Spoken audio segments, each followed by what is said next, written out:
ہر قسم کے روحانی جسمانی مسائل اور وظائف کے لیے پیر اقبال قریشی چینل کو سبسکرائب کریں۔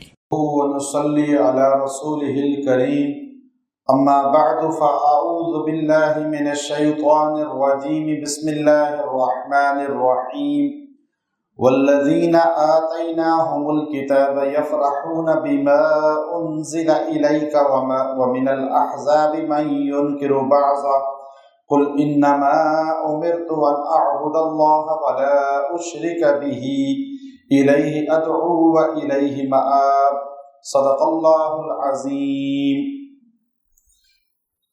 یہ آیت کریمہ جس میں اللہ تبارک و تعالی نے 3 چیزیں خاص طور پہ بیان فرمائی ہیں۔ جو لوگ وعظ کہتے ہیں، بیان کرتے ہیں، یا مدرس ہیں، تعلیم تربیت کرتے ہیں، استاد ہیں، ٹیچر ہیں، بیانات کرنے والے، واعظ کہنے والے، ٹیچر حضرات، استاد جو بھی ہے دنیا میں، چاہے مدرسے میں ہے، کالج یونیورسٹی میں ہے، اگر وہ بیان کرنے اور تدریس کرنے سے پہلے اس آیت کریمہ کے ان الفاظ کو پڑھے تو اس کا ایسا کمال اللہ نے عطا فرمایا ہے کہ ابھی آپ دیکھیں ان کے لیے بہت ہی خاص یہ الفاظ ہیں، اور خاص طور پہ جن کو سبق یاد نہیں ہوتا، کوئی بھی چیز یاد نہیں ہوتی، حافظہ کمزور ہو گیا ہے، ان کے لیے بھی اس میں بڑی اللہ نے ایک تاثیر رکھی ہے۔ اور پھر اس کا سب سے بڑا فائدہ یہ ہے کہ یہ کلمات جو ہیں یہ ایمان پر خاتمے کا ذریعہ بنتے ہیں۔ اب وہ اللہ نے کہا کیا ہے اس آیت کے اندر، یہ بڑی جامع الفاظ ہیں قرآن پاک میں۔ اللہ رب العزت نے یہاں ساری کتابوں کا ذکر کیا اور سارے اہل کتاب کا ذکر کیا، اور ان میں جو محمد عربی صلی اللہ علیہ وسلم اور کتاب قرآن کو مانتے ہیں اور دنیا میں جو نہیں مانتے سب کا ذکر کر دیا۔ اب یہ کسوٹی بیان کر دی، پھر اللہ نے کہا میرے پیغمبر آپ نے یوں کہنا ہے جو نہیں مانتے ان کے سامنے۔ اب جو حضور علیہ السلام کا ماننے والا ہے وہ بھی نہ ماننے والوں کے سامنے یہ الفاظ کہے گا۔ اب جو تبلیغ کرنے والے ہیں، بیان کرنے والے، تبلیغ کرنے والے، خاص طور پہ جو طبقات ہیں امت کے اندر، جو گروہ ہے جو تبلیغ کرتا ہے، اس کے لیے اس آیت میں تو بہت بڑا میسیج ہے، بہت بڑا میسیج ہے۔ الفاظ کیا ہیں اب آپ دیکھیے، والذین آتیناہم الکتاب، وہ لوگ جن کو میں نے کتاب عطا فرمائی۔ وہ لوگ کون ہیں؟ اہل کتاب، تورات والے، زبور والے، انجیل والے، صحیفوں والے۔ 100 صحیفے اللہ نے اتارے تھے اور 4 کتب اللہ نے آسمانی اتاری۔ والذین آتیناہم الکتاب، وہ لوگ جن کو میں نے کتاب عطا فرمائی۔ جب تک کتاب ان کے پاس اصلی حالت میں تھی تو اس میں نبی صلی اللہ علیہ وسلم کا ذکر تھا، حضور علیہ السلام کی پیشین گوئیاں تھیں۔ تو اب وہ اہل کتاب کی جب لڑائی ہوتی مشرکین سے، تو اہل کتاب یہود اور نصارہ یہ کہا کرتے تھے کہ وہ نبی آخر الزمان آئے گا، وہ نبی جس کو محمد کہا جائے گا، احمد کہا جائے گا، تو ہم ان کے ساتھ مل کر کافروں تم سب کو ختم کر دیں گے۔ اور پھر اللہ سے وسیلے سے دعائیں کرتے تھے، یہود بھی نصارہ بھی، کہ اللہ اس نبی کے وسیلے سے ہمارے پہ بارشیں برسا، ہماری مشکلیں حل فرما، ہمیں فتح عطا فرما۔ تو جب آپ علیہ السلام کے آنے کی آمد کا ان کو پتہ چلا تو یفرحون تو خوش ہوئے وہ اہل کتاب حضور کی وجہ سے۔ حضور علیہ السلام جب مدینے آئے تو آپ علیہ السلام کا جب پتہ چلا تو یہود اور دیگر لوگ وہ آپ علیہ السلام کی وجہ سے کچھ خوش ہوئے اور کچھ پریشان ہو گئے۔ اب یفرحون، وہ خوش وہ لوگ ہوئے کس بات پر؟ بما انزل الیک، جو اللہ نے آپ پہ نازل کیا تھا قرآن کی شکل میں۔ اب یہ آپ علیہ السلام مدینے آئے تو آپ علیہ السلام کو دیکھنے کے لیے یہودی آئے، آپ کو دیکھنے کے لیے دیگر طبقات آئے۔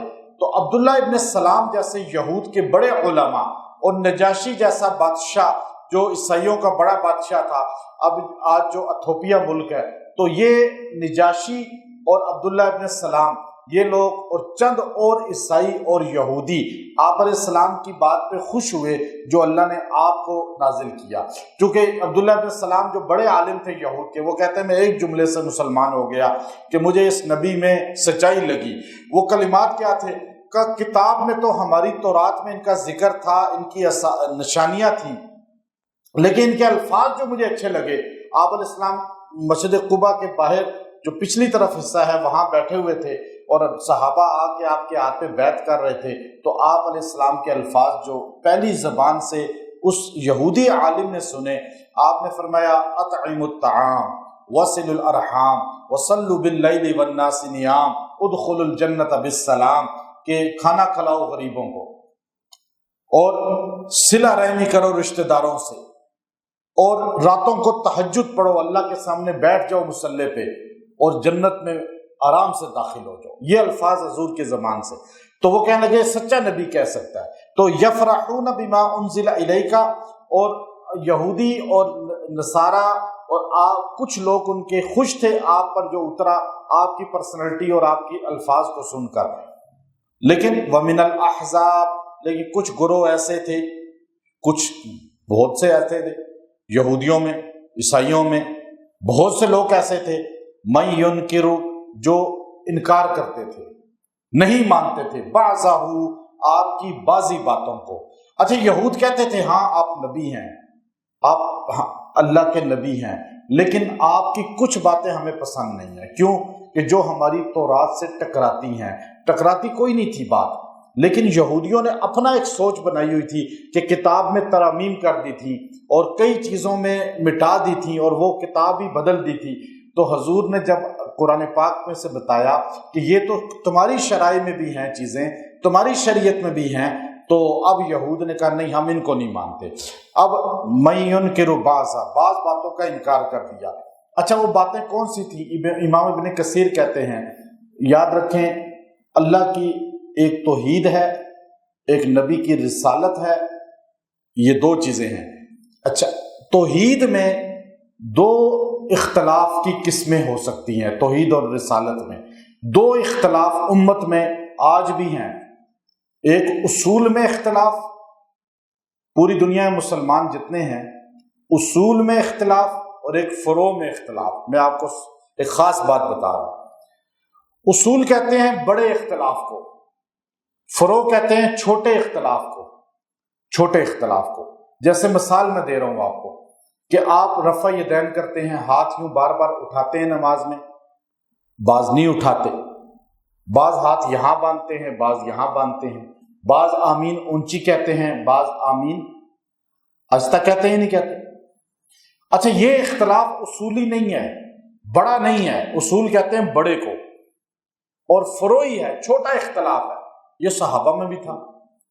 اس سے ایمان اسلام میں کوئی خلل نہیں آتا. آپ کا اسلام ختم نہیں ہوتا، آپ ایمان سے محروم نہیں ہوتے. کوئی آمین اونچا کہے وہ بھی ٹھیک ہے، آہستہ کہے وہ بھی ٹھیک ہے، ہاتھ یہاں باندھے وہ بھی ٹھیک ہے، یہاں باندھے وہ بھی ٹھیک ہے. لیکن سجدہ تو اللہ کو کر رہا ہے، نماز کے الفاظ سب ایک ہی ادا کر رہے ہیں، قرآن ایک ہی پڑھ رہے ہیں. اچھا یہ اصولی اختلاف نہیں ہے. یہ کون سا اختلاف ہے؟ فروعی. کون سا؟ فروعی اختلاف. یہ امت میں رہے گا اور یہ 1400 سال سے ہے نہیں، یہ آدم علیہ السلام سے چلا آ رہا ہے. ہر نبی میں رہا، امتوں میں، ہر نبی کی امتوں میں. اور حضور کے صحابہ میں حضرت ابن عباس رضی اللہ تعالیٰ عنہ وطر کی 3 رکعت پڑھتے تھے، حضرت معاویہ 1 رکعت پڑھتے تھے. بخاری شریف آپ دیکھیں. تو یہ فروعی اختلاف ہے، لیکن اصولی اختلاف امت میں کبھی نہیں ہوا. اصول میں اختلاف ہو ہی نہیں سکتا. پھر تورات، زبور، انجیل یہاں کہا گیا. تورات، زبور، انجیل 100 صحیفے اور قرآن، ان ساروں میں اصول ایک ہی ہے. اللہ کی توحید میں کوئی اختلاف نہیں ہے. کوئی اختلاف نہیں ہے کہ اللہ کتنے ہیں، اللہ کی کیا شان ہے، اللہ کی کیا صفات ہیں. اصولی اختلاف نہیں. یوم آخرت کیا ہے، فرشتے کیا ہیں، انبیاء کیا ہیں. نمازیں اب جیسے حضور کی امت یاد رکھیں، پہلی امتیں بھی اصول میں ایک تھی ساری کتابیں، اور 1400 سال سے حضور علیہ السلام سے لے کر آج کے دن تک پوری دنیا میں 2 ارب مسلمان ہیں. اصول میں کوئی اختلاف نہیں ہے. چاہے شافی ہے، مالکی ہے، حنبلی ہے، حنفی ہے، اصول ایک ہے توحید کے بارے میں۔ وہ بیسک چیزیں جو اسلام کی ہیں، ایمانیات، اس میں اختلاف امت میں کبھی نہیں ہوا۔ اگر کوئی بندہ اس میں اختلاف کرے گا، 5 چیزیں ہیں جیسے مثال طور پہ، نماز کو نہیں مانے گا تو مسلمان ہی نہیں رہے گا، زکوٰۃ کو نہیں مانے گا، یہ اصول ہے نا، حج اصول ہے، روزہ اصول ہے، قرآن پاک کی تلاوت اصول ہے، نماز میں سجدہ اللہ کو کرنا ہے، یہ اصول ہے۔ اب اس میں اختلاف ہے کسی میں؟ نہیں ہے۔ اب حضور نے کہا کہ تم مشرک ہو، اصول میں اختلاف کر رہے ہو، کہ تم کہتے ہو اللہ کے ساتھ شریک ہے، عیسیٰ علیہ السلام اللہ کے بیٹے ہیں، یہودی کہتے ہیں کہ عزیر اللہ کے بیٹے ہیں، ساری شریعتیں اصول میں ایک رہی ہیں کہ اللہ کے ساتھ کوئی شریک نہیں ہے، اللہ کا کوئی مشیر نہیں ہے، تو اس لیے حضور سے اللہ نے کہلوایا۔ اب وہ الفاظ شروع ہو گئے جو ہمارے اصل میں حصہ ہیں، مقصودی ہیں، جو یعنی ہمارے وظیفے کا۔ اللہ رب العزت نے آپ علیہ الصلوۃ والسلام کی زبان سے یہ الفاظ کروائے، قل، میرے پیغمبر آپ کہہ دیجئے، انما امرت، بے شک مجھے حکم دیا گیا ہے، ان اعبد اللہ، کہ میں صرف عبادت کس کی کروں؟ اللہ۔ یہ مجھے حکم کس نے دیا ہے؟ نبی کو حکم کون دے سکتا ہے؟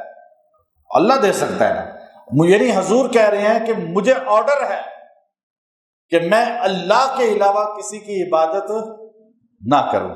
اب تم کہتے ہو کہ عزیر اللہ کے بیٹے ہیں، وہ کہتے ہیں تثلیث کا عقیدہ بناؤ، عیسیٰ اللہ کے بیٹے ہیں، کوئی کہتا ہے بت حاجت روا ہیں، کوئی کہتا ہے پتھر حاجت روا ہیں، کوئی کہتا ہے درخت حاجت روا ہیں۔ مجھے آرڈر ہے کہ میں اللہ کے علاوہ کسی کے آگے سجدہ نہ کروں۔ اچھا، اب اگلا جملہ، وَلَا أُشْرِكَ بِهِ، میں اس کے ساتھ کسی کو شریک نہ بناؤں، کسی کو شریک نہیں، اللہ کے ساتھ کوئی شریک کسی صفت میں نہیں ہے، کسی صفت میں نہیں ہے۔ الیہ ادعو، میں اس کی طرف بلاتا ہوں، اس کی طرف میرا کام ہے بلانا۔ نبی کا کام کیا ہے؟ الیہ ادعو، اللہ کی طرف بلانا۔ اب یہ جو اللہ کی طرف بلاتا ہے وہ اصل میں نبی کا کام کر رہا ہے، وہ نبی کے کام والا۔ جو اللہ کے غیر کی طرف بلائے گا تو وہ حضور کے کام والا نہیں۔ تو حضور کا کام کیا ہے؟ اللہ کی طرف بلانا، آخرت کی طرف بلانا، قرآن کی طرف بلانا، توحید کی طرف بلانا۔ اور پھر آگے فرمایا آخری جملہ، وَإِلَيْهِ مَآبِ، اور میرا ٹھکانہ بھی آخر میں اسی کے پاس ہوگا۔ مر کے کہاں جائیں گے؟ اللہ کے پاس جائیں گے، ٹھکانہ بھی اسی کے پاس، بلانا بھی اسی کے لیے، اور توحید بھی اسی کی۔ اب 3 چیزیں بیان کی نا۔ اب جو بندہ یہ چاہے کہ مجھے خاتمہ ایمان پر ہو جائے، جو بندہ چاہے میری بات میں تاثیر پیدا ہو جائے، وعظ کہنے والا، بیان کرنے والا بیان سے پہلے، درس دینے والا درس سے پہلے، تبلیغ کرنے والا تبلیغ کرنے سے پہلے، استاد پڑھانے سے پہلے، سبق یاد کرنے والا سبق یاد کرنے سے پہلے، یہ آیت کریمہ کا اتنا حصہ۔ آیت نمبر آپ دیکھیے کہ آیت نمبر 36 ہے سورہ رعد، آیت نمبر 36 اور سورہ رعد کی صرف اس آیت کا اتنا حصہ، قل انما امرت ان اعبد اللہ ولا اشرک بہ الیہ ادعو والیہ مآب، بس اتنا جملہ۔ اس میں اتنی بڑی چیز پنہا ہے نا، جو 3 بار پڑھ کے بیان کرے گا، واعظ کرے گا، خطبہ دے گا، درس دے گا، سبق پڑھائے گا، اللہ رب العزت جو ہے اس پر الہام کرے گا، نزول کرے گا۔ اللہ اس کے قلب پہ ایسی چیزیں جاری کرے گا کہ جو مخلوق کی ضرورت ہے۔ رٹی ہوئی چیزیں بیان کرنے سے بیان نہیں ہوتا کہ مطالعہ کیا اور وہی چیزیں رٹ لی اور سنانی شروع کر دی، وہ تو سبق سنا رہا ہے مدرس، وہ تو استاد بیان کرنے والا رٹا لگا کے سبق نہیں سنانا، لوگوں کی ضرورت کی چیزیں جو ان کی ضرورت ہے وہ بیان کرنا۔ ایک آدمی دیکھیں نا، آپ کو دل کر رہا ہے ابھی کھانے کو کہ میں جو ہے مرغا بنا ہوا ہو، آج مرغا کھانے کو دل کر رہا ہے، گھر جائیں تو آگے دال بنی ہو، تو آپ کے ساتھ کیا ہو؟ اب آپ کی ضرورت جو ہے اللہ کو پتا ہے، یہاں بیٹھے ہیں ابھی درس میں رٹا لگا کے اگر بیان کروں گا تو میں جو یاد کر کے آیا رٹا لگا کے، وہ آپ کی ضرورت ہی نہیں ہے، لیکن میں وہ بیان کری جا رہا ہوں تو وہ اثر نہیں کریں گی۔ اب جب میں اللہ سے مانگوں گا تو اس لیے یاد رکھیں، بیان کرنے والا، واعظ کہنے والا، کوئی بھی مدرس ہے، کوئی بھی تبلیغ کرنے والا ہے، اس کو چاہیے یہ آیت کریمہ رٹ لے، یاد کر لے، اور انشاءاللہ جب اس کو 3 بار پڑھ کے کوئی بھی نصیحت کریں گے کسی کو، چاہے باپ بیٹے کو نصیحت کرے، ماں بچوں کو نصیحت کرے، کوئی بھی نصیحت کرے گا، اس نصیحت میں اللہ ایسی تاثیر ڈال دیں گے کہ انشاءاللہ یہ وہ الفاظ تھے جو سید احمد شہید رحمت اللہ علیہ اکثر پڑھا کرتے تھے۔ اور سید احمد شہید رحمت اللہ علیہ وہ انسان ہے، جب وہ بیان کرتے تھے تو مجمع مسلمان ہو جاتا تھا۔ ہندوستان میں، بر صغیر میں، سید احمد شہید رحمت اللہ علیہ سے بڑا داعی کوئی ایسا نہیں تھا کہ جن کے کلموں کو سنتے ہی ہندو کلمہ پڑھنے لگتے تھے۔ تو یہ الفاظ بڑے طاقت والے ہیں، ان طاقت والے الفاظ کو یاد کر لیں، ویسے پڑھا کریں، اللہ آپ کو روحانیت دے گا، نور ایمان دے گا، آپ کے قلب سے اللہ تعالیٰ زنگ اتار دے گا اور آپ کو ہدایت دے دے گا۔ جو بندہ یہ دیکھے کہ مجھے پتہ نہیں صحیح رستہ کون سا ہے، وہ روزانہ اس کو 3 بار پڑھ کے دعا کرے، چند دن میں اللہ اسے ہدایت والوں سے جوڑ دے گا۔ وآخر دعوانا ان الحمد للہ رب العالمین۔